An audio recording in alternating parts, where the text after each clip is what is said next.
ایک چھوٹے سے گاؤں میں احمد نام کا ایک نوجوان رہتا تھا۔ احمد کے خواب بہت بڑے تھے۔ وہ چاہتا تھا کہ وہ اپنی زندگی میں کچھ ایسا کرے جس سے نہ صرف اس کا نام روشن ہو بلکہ دوسروں کو بھی فائدہ پہنچے، لیکن حالات اس کے ساتھ نہیں تھے۔ گھر کا خرچ مشکل سے چلتا تھا اور پڑھائی کے ساتھ ساتھ اسے مزدوری بھی کرنی پڑتی تھی۔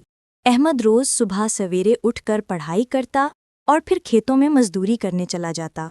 اکثر گاؤں کے لوگ اس کا مذاق اڑاتے کہ یہ لڑکا کسان کا بیٹا ہو کر انجینئر بننے کے خواب دیکھ رہا ہے، لیکن احمد ہنستے ہوئے جواب دیتا، خواب وہی دیکھو جو بڑے ہوں، چھوٹے خواب تو ہر کوئی دیکھ لیتا ہے۔ وقت گزرتا گیا، امتحان قریب آیا تو احمد نے دن رات ایک کر دیا۔ کبھی دیا کی روشنی میں پڑھتا تو کبھی درخت کے سائے میں بیٹھ کر۔ اس کے والدین بھی اس کا حوصلہ بڑھاتے۔ آخر کار جب نتیجہ آیا تو احمد نے پورے ضلع میں پہلا نمبر حاصل کیا۔ گاؤں کے وہی لوگ جو اس کا مذاق اڑاتے تھے اب اس کی تعریف کر رہے تھے۔ احمد نے اپنی محنت جاری رکھی اور اسکالرشپ پر شہر کی بڑی یونیورسٹی میں داخلہ لے لیا۔ وہاں بھی مشکلات ختم نہ ہوئیں، مگر اس نے ہمت نہیں ہاری۔